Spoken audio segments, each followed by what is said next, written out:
오늘 하나님께서 우리에게 주시는 말씀 요한복음 14장 5절로 6절의 말씀입니다. 요한복음 14장 5절로 6절의 말씀을 받들어 봉독하도록 하겠습니다. 도마가 이르되 주여 주께서 어디로 가시는지 우리가 알지 못하거늘 그 길을 어찌 알겠사옵나이까. 예수께서 이르시되 내가 곧 길이요 진리요 생명이니 나로 말미암지 않고는 아버지께로 올 자가 없느니라. 아멘.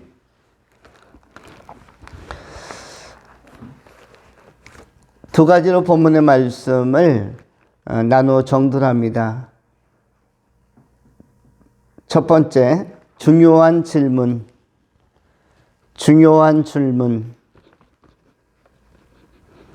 두 번째, 중요한 대답.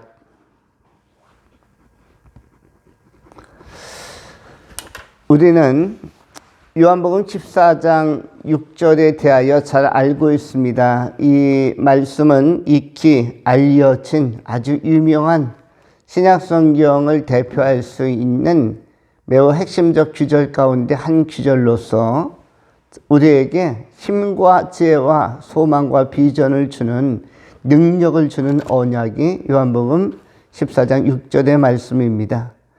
예수께서 이르시되 내가 곧 길이요 진리요 생명이니 나로 말미암지 않고는 아버지께로 올 자가 없느니라.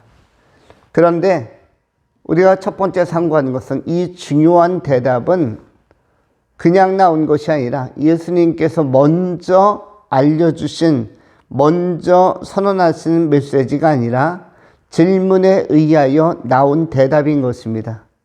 그런데 그 질문은 누구냐면 성경에서 없는 것 같으면서도 있고, 그리고 침묵하는 것 같으면서도 요소에서 결정적인 질문을 하는 한 제자가 있었는데 그가 바로 이른바 의심 많다는 사람 도마였습니다. 오늘 본문도 누구의 질문이냐면 바로 도마의 질문입니다. 도마는 어떤 사람으로 유명하냐면 예수님께서 창에 찔리신 옆구리를 손으로 만져보아야만 믿겠다고 하는, 만져보기 전까지는 절대로 믿을 수 없다라는 제자 가운데 유일하게 의혹을 나타낸 의혹적 해석가의 대가가 누군가? 바로 도마였습니다. 우리가 보통 해석학, 한 대상에 대한 것을 파악하고 이해할 때는 두 가지의 접근 방식, 두 가지의 해석학을 가지고 다룬다고 합니다. 첫 번째는 신뢰 해석학, 이것은 그냥 믿는 것입니다. 하나님의 말씀도 가감 없이 그냥 믿는 것, 이 신뢰 해석학이고, 또 특별히 우리는 의로운 사람, 선한 사람, 또 가마력 있는 사람의 그 말씀이나 방향제시나 강의나 또는 가르침은 신뢰 해석학으로 그대로 받아들입니다. 자녀를 키우는 그 부모님에게 있어서도 자녀가 가장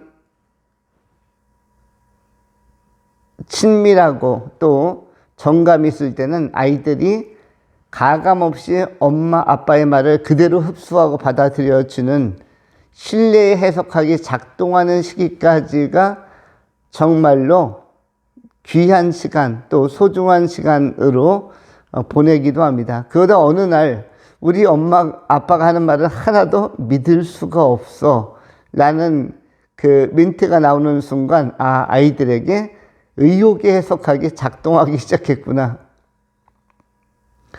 저도 오늘 그 책상을 정리하다가, 거실 정리를 하다가 일기장 하나를 발견했습니다. 만 1년 반 전에 쓰여진 일기장인데 많이는 안 썼고 4일 동안 쓴 짧은 일기였습니다. 저희 가정에 있는 딸의 일기였습니다. 딱 4일간. 그런데 그 중에 충격적인 게 딱 한 절 나오더라고요. 가족에 대한 것을 한 줄로 그 언급을 했습니다. 그 눈에 탁 띄어서 읽어보니까 나는 이 세상에서 아빠가 제일 싫다. 그리고 그 다음 문장, 아빠는 평범해. 그리고 끝이었어요. 무슨 일기가 이렇게 두 문장으로 하루에 일기를 쓰는데, 그리고 그 다음날은 어떤 것인가 보니까, 나는 오늘 뭔가를 할 것이다. 나의 계획은 기필코 성공시키고 말 것이다. 그건 뭐냐면, 엄마의 감시를 피해서 그 핸드폰을 몰래 이불에서 하겠다는 계획을 그 일기장에다가 기록을 했더라고요. 그리고 그 다음날 일기를 보니까 어제 몰래 그 핸드폰을 한 계획 성공. 엄마 눈치 못 챘음 킥킥 이렇게 딱 썼더라고요. 일기가 4일간의 일기를 보았는데, 그런데 한편으로서는 약간의 충격과 좀 약간의 그 긴장감이 들었습니다. 그러면서도 내가 1년 반 전에는 무척 부족했구나.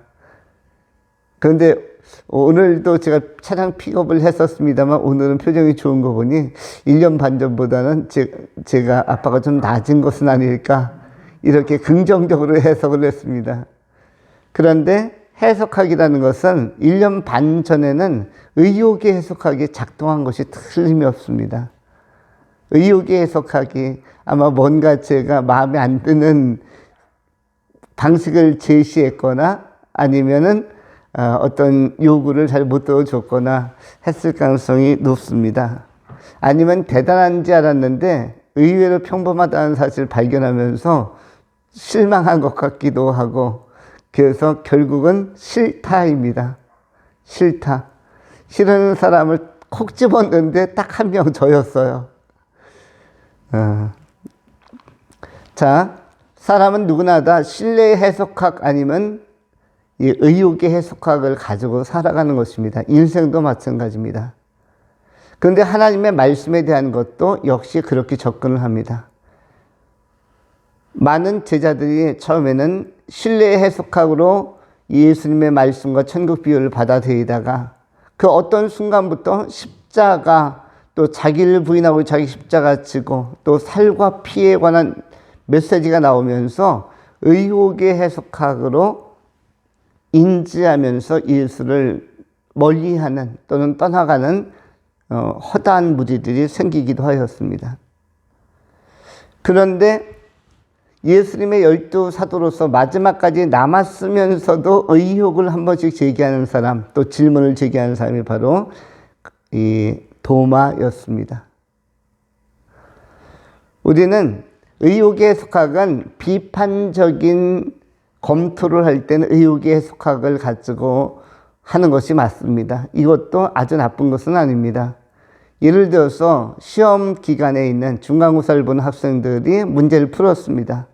그리고 남은 시간 10분이 남았을 때 검토를 합니다. 검토를 할 때는 내가 쓴 답에 대하여 너무 신뢰의 해석학을 가지고 내가 쓴 건 다 맞을 거야, 이렇게 하는 것보다는 비평적 시각으로 내가 혹시 실수했을지도 몰라, 아니면 저 아리송한 문제는 답이 다른 각도로 볼 때는 다른 답이 나올 수도 있을지도 몰라. 그래서 검산과 검토는 의혹의 해석학을 가지고 철저하고 면밀하게 하는 것이 더 유효할 수도 있는 것입니다. 그런데 도마는 예수님을 안 믿으려고 했다기보다는 확실히 믿기 위해서, 잘 믿기 위해서 의혹의 해석학을 동원한 그런 제자에 속한다고 할 수가 있습니다.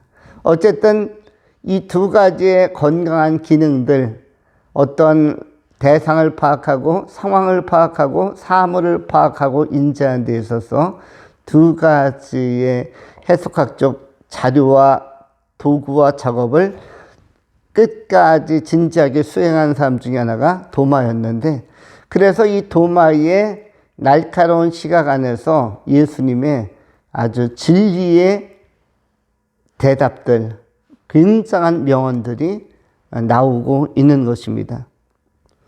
우리에게 있어서 이러한 이 중요한 질문을 우리 인생을 살면서도 역시 하나님 앞에 던져야 할 때가 있습니다. 때로는 무한한 신뢰의 해석학을 가지고 그럼에도 불구하고 그리 아니할지라도 다니엘의 세 친구처럼 무한한 신뢰의 해석학과 긍정의 해석학을 가지고 어떠한 상황 속에서도 긍정적 마인드와 긍정적 사고방식과 관점을 가지고 사건과 상황과 대상과 의미를 파악하려고 하는 자세가 중요한가 하면, 그런가 하면 끝까지 핵심적 진리의 문제에 관해서는 검증을 하려고 하는 의혹의 해석학도 동시에 건강한 긴장 관계와 또 균형 관계성 안에서 가지고 가야 할 필요가 있습니다. 중요한 질문에 있어서 우리 자신에게 던져야 할 의혹의 해석학도 있습니다. 나의 신앙은 제대로 되고 있는가? 이거는 의혹의 해석학으로 낙관적인 것이 아니라 조금은 비평적으로 나 자신의 신앙에 대해서 검토해 볼 필요가 있습니다. 나의 영성 생활은 정상적인가? 나의 기도 생활은 정상적인가? 너무 낙관적이지 않고 조금은 더 검증을 필요로 하는 의혹의 해석학의 접근을 가지고 다가갈 필요가 있습니다. 오늘 현대인들에게 있어서는 낙관과 신뢰 해석학적 관점도 중요하지만 의혹과 혹시는 자기 부인과 부정에 관한 이 모색과 검토와 접근도 역시 필요로 되어지는 것입니다.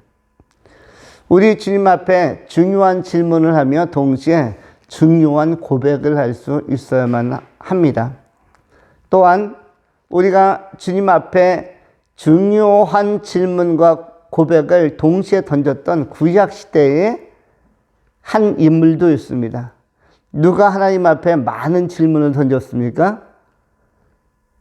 꼭 꼽으라면 두 사람을 꼽을 수가 있는데, 한 사람은 다윗이고 한 사람은 욥이었습니다. 욥도 하나님에 대하여 많은 질문을 하게 되어집니다. 욥이 뜻하지 아니한 어려움을 뜻밖의 많이 당하기도 합니다. 물론 그에게 있어서 평탄하고 형통하고 부유하고 넉넉한 시절도 있었습니다. 이때는 하나님에 대한 무한한 긍정, 무한한 신뢰, 긍정과 신뢰 해석하기 작동했던 시기였는데, 그러다 어느 날부터 일이 안 풀리면서 이해할 수 없는 많은 어려움이 욥의 생애에 나타나게 되어집니다. 욥은 끊임없이 하나님 앞에 나아가서 변론하고 이야기하고 때로는 따지고 때로는 자기가 그걸 긍정으로 해석하려고 많이 애쓰고, 나중에는 스스로의 깨달음을 나의 가는 길을 그가 하시나니 그가 나를 단련하신 후에는 내가 정금같이 나오리라, 이렇게 긍정적으로 정돈하기도 합니다. 그런가 하면 다윗 또한 생애가 무난하거나 평탄하지만은 않았고, 예상보다는 난관이 많았고, 예상보다는 자기의 뜻대로 풀리지 않는, 자기가 원하지 않는 방식과 방향으로 삶이 전개된 사례가 다윗에게도 많았습니다. 예상외로 많은 대적자들이 다윗을 공략했고 공격을 했으며 쫓아오기도 하였고, 때로는 압살롬이란 친아들에게도 쫓기는 예상하지 못했던, 예기치 못했던 난감하고 당황스러운 이런 사건들도 많이 발생했습니다. 누구에게 상담할 수도 없는, 누구에게 하소연할 수도 없는, 아들이 아버지를 잡겠다고 칼 들고 쫓아오는데, 그것도 자신이 굉장히 아꼈던 압살롬인데, 이것을 정말 마음으로는 압살해버려야 될지, 없애버려야 될지, 아니면은 그래도 귀한 아들인데 어떻게 해야 될까? 아주 상담도 할 수 없고 누구에게 논의할 수 없고 어떻게 보면 창피하고 어떻게 보면 두렵고 그런 이 곤혹함, 난감함, 민망함이 다윗에게도 많았습니다. 또는 사울 왕 자신의 장인어른께서 죽이겠다고 자꾸 쫓아올 때 아들은 칼을 빼들었지만 장인어른은 창을 빼들고 쫓아올 때 군사를 동원해서 왔을 때 이러할 때 역시 다윗도 하나님 앞에 끊임없이 질문을 해야만 하는 이 어려움이 있었던 것입니다. 또 청년 시절에 여러 가지 정욕의 문제가 발생했을 때 청년이 무엇으로 그 행실을 깨끗게 할 수 있겠습니까? 이 문제를 가지고 하나님 앞에 나아가고 그것을 하나님의 말씀으로 해결하려고 하는 이러한 또 모습을 잘 보이기도 합니다. 이렇게 믿음의 선진들도 때로는 신뢰의 해석학, 때로는 긍정의 해석학, 때로는 의욕의 해석학, 때로는 부정의 해석학을 가지고 그걸 종합하면서 자신의 신앙과 인생을 컨트롤하고 밸런스 균형을 잡기도 하고 또 그 가운데서 섭리와 경륜을 발견하면서 하나님과의 관계와 영성의 지경과 지평을 넓혀갔음을 알 수가 있습니다. 예수님 앞에 중요한 질문을 하는 성도들, 그러한 인생이 복이 있는 인생이고 질문이 전혀 없는 것보다 예수님에 대한 질문, 하나님에 대한 질문, 하나님께서 보시는 나에 대한 질문, 하나님 앞에서 나의 신앙에 대한 질문을 반성적으로, 비평적으로 가져가면서 그럼에도 불구하고 믿음으로 계속적으로 신뢰하고 위임하고 맡기면서 우리는 천국 하나님의 나라를 위하여 향하여 정진해 가야 할 것입니다. 유대인들에게 있어서 유대인들을 지혜로운 민족이라고 합니다. 유대인들이 지혜롭다고 할 때 지혜롭다는 이유가 몇 가지였습니다.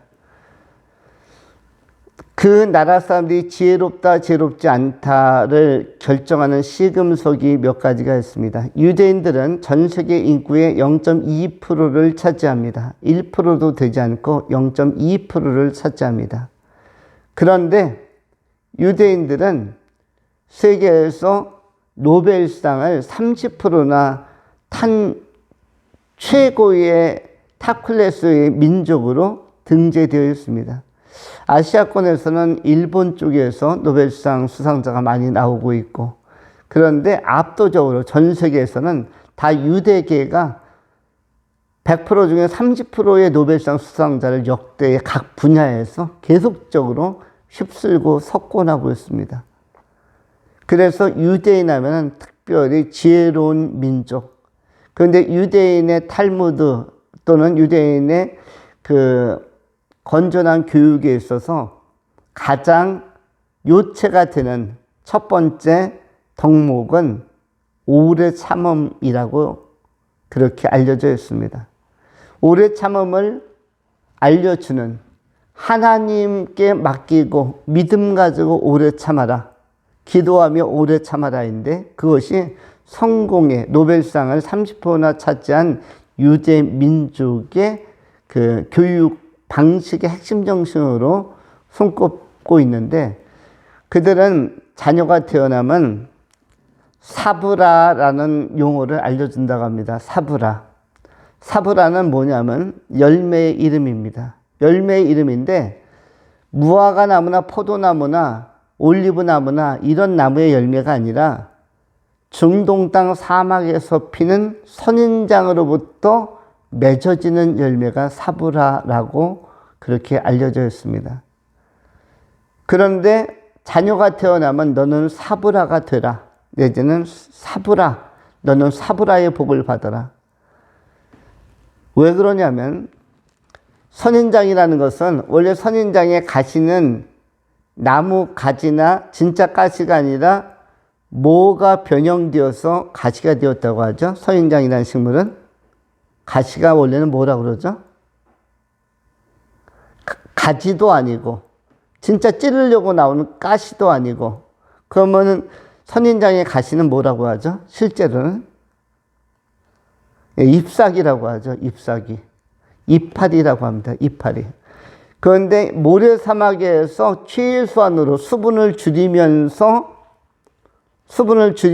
생존하기 위해서 잎사귀를 변형시켜서 이 가시 모양으로 해서 최대한 수분을 아끼려고 한 것이 바로 이 가시 형태로 선인장이 발달한 식물이라고 합니다. 그러면 물도 별로 없고 샘도 잘 솟지 않는 사막 지역, 그런데도 선인장은 사막에서도 모래 폭풍우가 부는 그곳에서도 아주 열사의 햇빛이 아주 뜨겁게 장렬하는 모래 한복판에, 사막 한복판에 선인장들이 성장합니다. 뭘 먹고 자라는가? 그야말로 새벽 이슬을 먹고 자란다고 합니다. 새벽에 이슬이 떨어지면 비도 아닌 것이 나름대로 시원하게 촉촉하게 떨어지면 그것을 굉장히 소중하게 받아서 그것을 잘 몸에 보존하고 그 하나하나를 아끼면서 그 뿌리로도 흡수하고 또 온몸으로 저장해 가면서 그 뜨거운 햇볕과 그리고 굉장히 인고의 세월을 견뎌내면서 뭐까지 피운다? 꽃까지 피우고 그 꽃에서 결국은 열매가 맺히는데 그 열매의 이름이 사브라라고 이야기한다는 것입니다. 그래서 상황이 아무리 어려워도 내 인생은 어떻게 보면 가시밭길과 같고 고해와도 같고 어떻게 보면은 예기치 않은 그야말로 은혜의 단비만 내리는 것이 아니라 생수의 강이 솟아나지도 않고 은혜의 단비가 내리지도 않고 시온의 대로가 열린 것도 아닌 그러한 인생 여정에 그런 환경에 네가 던져질 수도 있는데 이른바 피투적 존재, 열악한 상황에 놓인, 열악한 정황에 놓인 피투적 존재로서 네 길이 펼쳐지고 전개되고 개진될 수도 있는데 그러할 때도 네가 낙망하지 말고 사브라의 정신을 가지고 열매를 맺어라. 인내하면서. 유대인들의 교육 방법에는 하지 말라라는 부정어는 많지 않다고 합니다. 하지 말라가 아니라 인내하라. 하나님을 믿고 인내하라. 이런 긍정적인 그 마인드를 가지고 어려움을 참아내라. 그래서 유대인들이 전 세계에서 핍박을 가장 많이 받은 민족이고 아우슈비츠 대학살과 같이 너무너무 큰 압박과 압제를 당한 학살을 당한 핍박받은 민족임에도 불구하고 노벨상에 거의 3분의 1 가까운 30%가 넘는 수상자를 냈다는 것은 경이로운, 그것도 한 분야가 아니라 다양한 노벨상의 다양한 분야에서 골고루 수상자를 낸 특별한 민족이라고 합니다.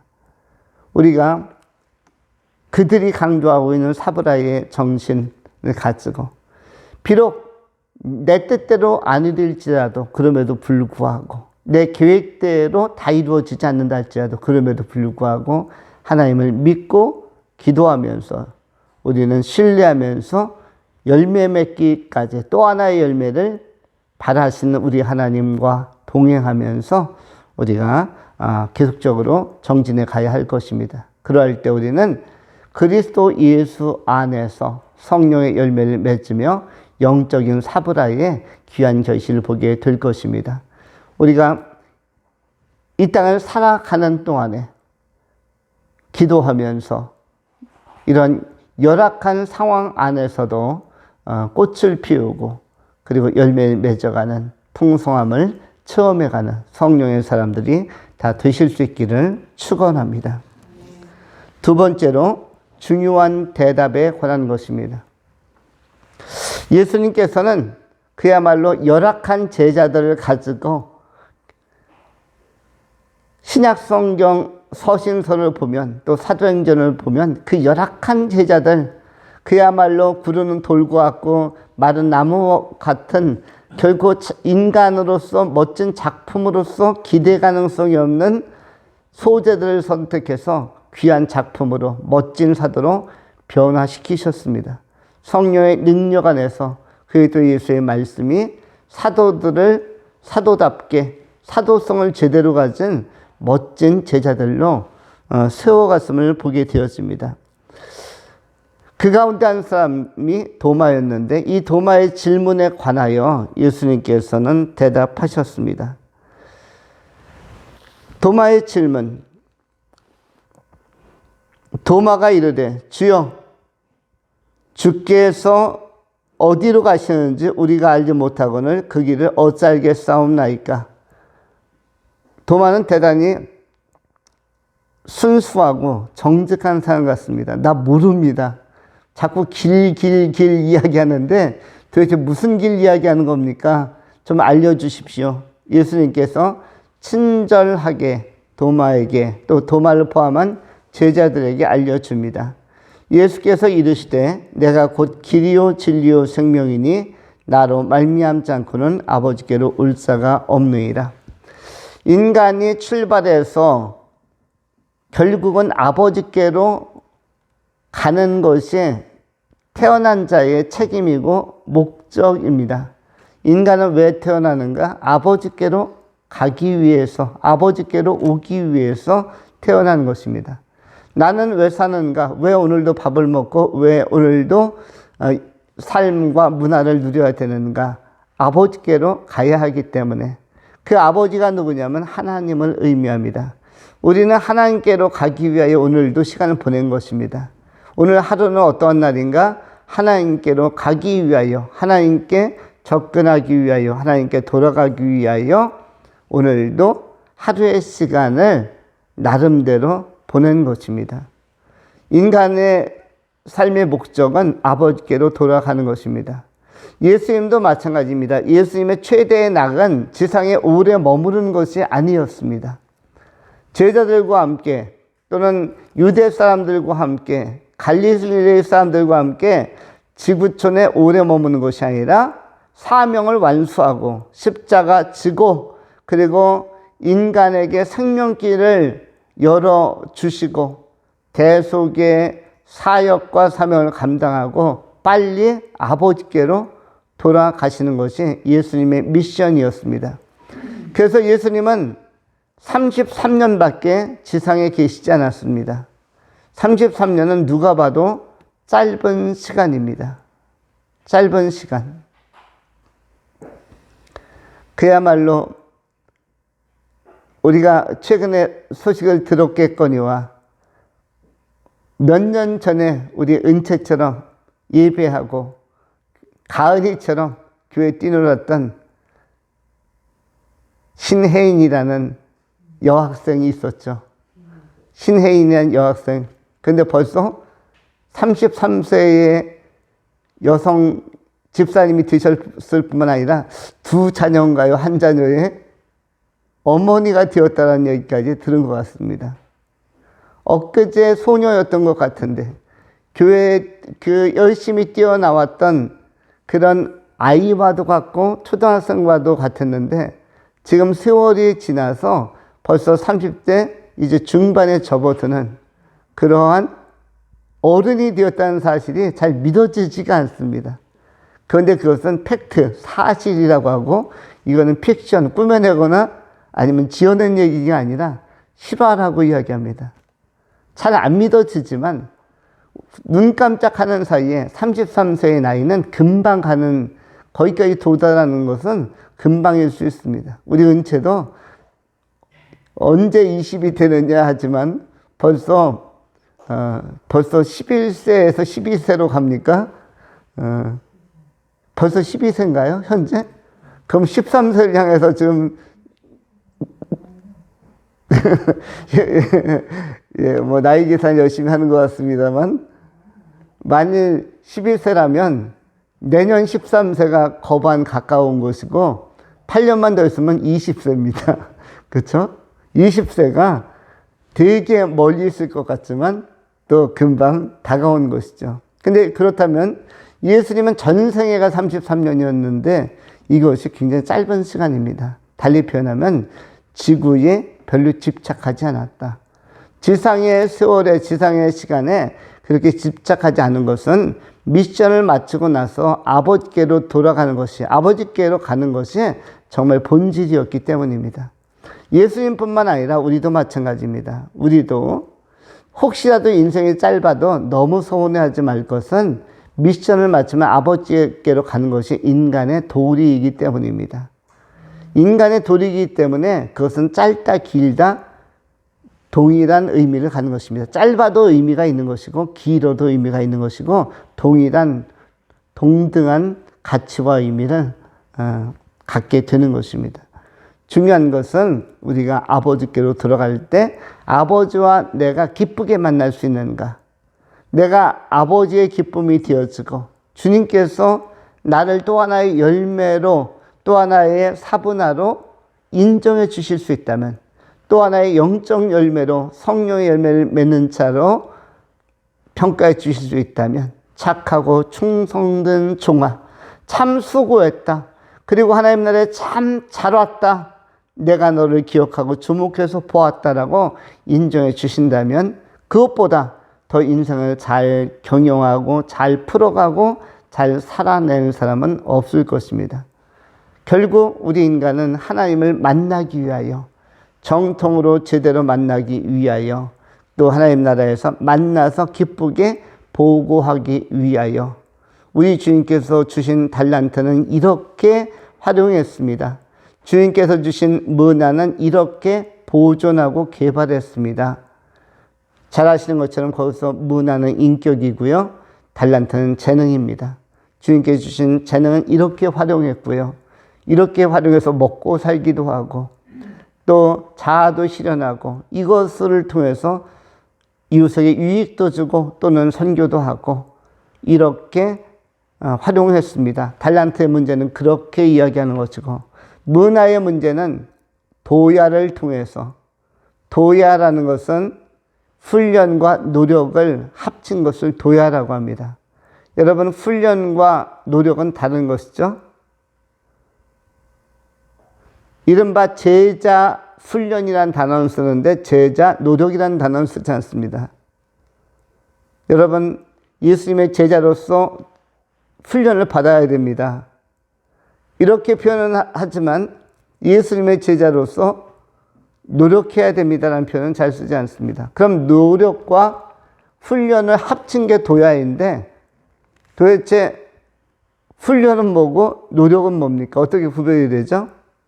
훈련이라는 것은 내가 원하지 않았는데 받게 되는 상황과 또 여러 가지 인적인 요소, 상황과 사람으로 말미암아서 받게 되는, 내가 원치 않았는데, 내 계획이 없었는데 받게 되는 것을 훈련이라고 합니다. 여러분 현재 인생 훈련을 제대로 받고 있는 사람들입니다.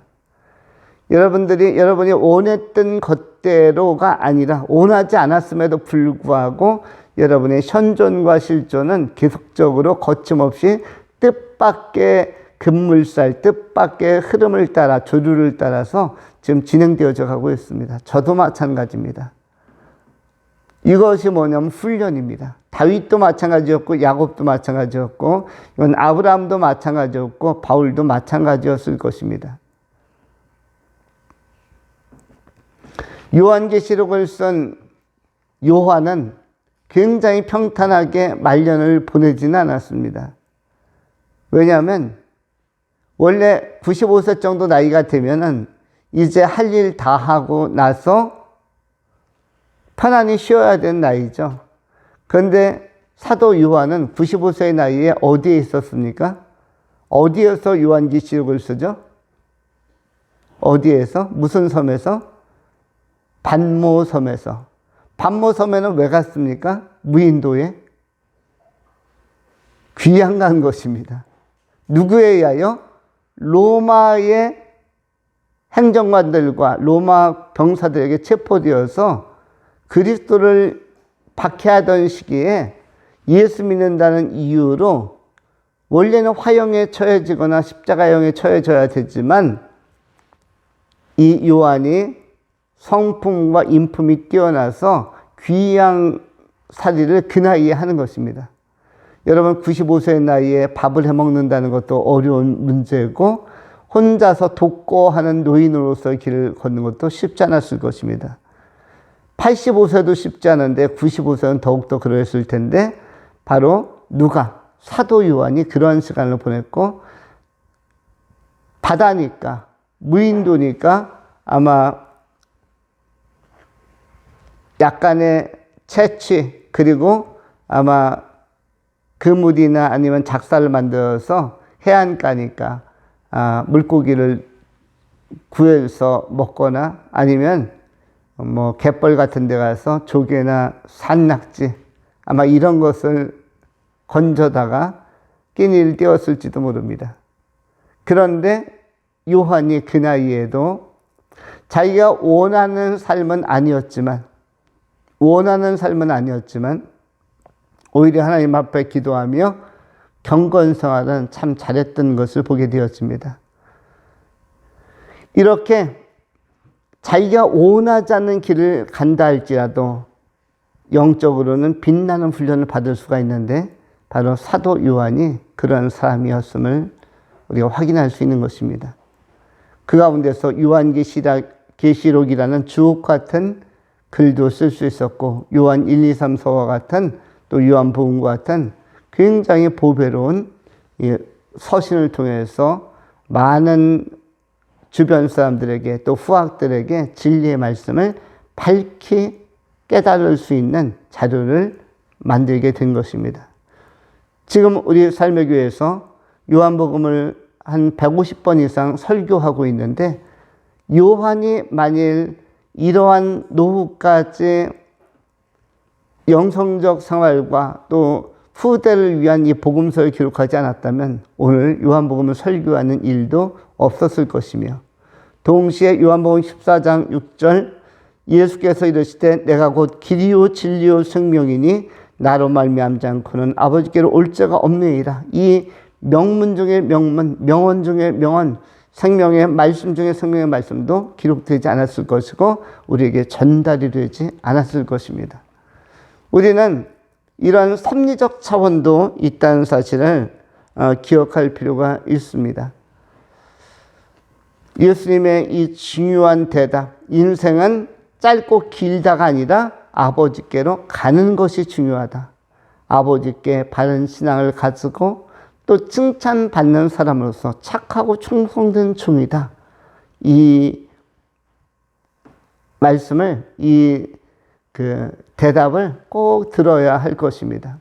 착하고 충성된 종은 짧게 사는 사람도 들을 수 있는 대답이고 길게 사는 사람도 들을 수 있는 대답인 것입니다. 스데반도 33세까지 살았는데 짧게 살았던 스데반도 역시 착하고 충성된 종이다. 이렇게 평가받았을 것이고 또 길게 산 사도 요한도 착하고 충성된 종이다. 라고 평가를 받았을 것입니다. 중요한 것은 아버지께 하나님께로 가는 것입니다. 그런데 그 하나님께로 가는 이 중요한 일에 있어서 유일하게 하나님의 보좌 앞에 이를 수 있는 방식이 길을 통해서 갈 수 있는데 그 길이 바로 누구라고 말씀합니까? 예수라고 말씀하고 있습니다. 나는 길이요. 너희가 길을 찾느냐? 방황하는 모든 사람들에게 우리는 예수가 길이라고 선포해야 할 것이며 우리도 때로는 흔들리거나 동심할 때나 방황할 때 예수가 길이라는 사실을 다시 한번 마음에 새겨야 할 것입니다. 훈련은 이렇게 외적으로도 나타나죠. 노력이라는 것은 이것과 좀 다른데 노력은 내가 결단하는 것입니다. 내가 오늘부터 영어 공부해봐야지, 일어 공부해봐야지. 이건 내가 결심하는 것이에요. 내가 이제 관심 있는 책들 몇 개 사서 요리를 한번 준비해봐야지. 제빵사 자격증을 따야지. 무슨 자격증을 취득, 운전면허를 취득. 이건 뭐죠? 전부 다 노력에 관한 것이지 이건 훈련에 관한 게 아닙니다. 이거는 상황이나 어떤 외부적 요소가 나를 연단시키는 것이 아니라 내가 내 필요성에 의해서 자발적으로 내가 선택하는 것이 노력입니다.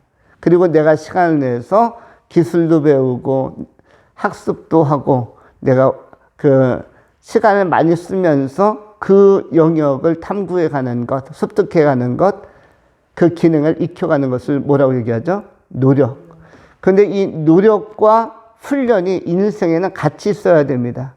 새의 두 날개처럼 반드시 인간에게 두 팔이 있어서 밸런스와 균형을 잡는 것처럼 노력과 훈련이 두 가지가 같이 있는데 이것을 통해서 온전한 존재와 온전한 기능과 실력을 갖춘 자로서 내 존재가 완성되어져 가는데 그것을 뭐라고 얘기한다? 노력과 훈련이 결합이 되어서 만들어내는 작품, 아름다운 내 존재를 뭐라고 그런다? 도야, 그 과정을 도야라고 하는 것입니다. 우리는 지금 이 인생은 그래서 도야의 연속된 과정인 것입니다. 도야를 통해서 한편으로서는 영성도 키우고 한편으로서는 자질과 재능과 실력도 키우고 그래서 때로는 노력도 하고 때로는 훈련도 하는 것입니다. 맛있는 식사를 하기 위해서도 역시 노력도 필요하겠죠. 아, 내가 이번 주 반찬 이걸 만들어 봐야겠다. 그리고 요리책을 보기도 하고 레시피를 보기도 하고 때로는 시간을 내서 요리학원에도 가서 내가 이 기능을 좀 익혀봐야겠다. 이번 파스타를 한번 맛깔나게 만들어 봐야겠다. 이런 쪽은 다 뭐가 필요한 거죠? 노력이 필요한 거죠. 노력과 함께 인생은 내가 원하든 원치 않든 뭐가 또 있다? 훈련이 있다. 이것이 합쳐져서 뭘 한다? 도야로서 내 존재를 만들어 간다. 여러분의 현 존재는 지금 이 모습은 2024년 5월 1일 수요일을 되는 이 모습은 도야의 결과물로 지금의 여러분의 현 존재가 있는 것입니다. 우리의 인생훈련은 하나님께서 전담하십니다. 하나님께서 여러분의 삶을 섭리적으로 전담하시고 여러분들은 그 훈련의 믿음으로 잘 따라가셔서 사브라의 열매를 영적 사브라의 열매를 풍성히 맺어가실 수 있기를 바라고 비록 환경이 새벽 이슬밖에 내리는 것이 없다 할지라도 우리가 기도했던 은혜의 단비가 솟아나지 또는 내려오지 않는다 할지라도 그럼에도 불구하고 주께서 주시는 최소한의 은총과 은택 안에서 감사함으로 인내하면서 간다면 여러분의 삶은 아주 멋지고 귀한 열매를 맺는 그런 또 하나의 결실을 맺는 아름다운 영혼들 그리고 주인께서 칭찬하시는 아버지께로 갈 때 사랑 많이 받는 칭찬과 명성이 있는 그런 귀한 제자의 길을 걷게 될 것입니다. 믿음을 가지고 성령의 길이요 진리 되신 예수님을 끝까지 따르고 증언하는 아름다운 종들이 다 되실 수 있기를 축원합니다. 기도하겠습니다. 할렐루야. 자비하신 하나님 감사합니다. 오늘도 사랑의 하나님께서 우리를 아끼시고 돌보셔서 변함없는 사랑 안에서 아버지께로 가는 길을 알게 하시고 깨닫게 하시고 확인케 하시니 감사합니다.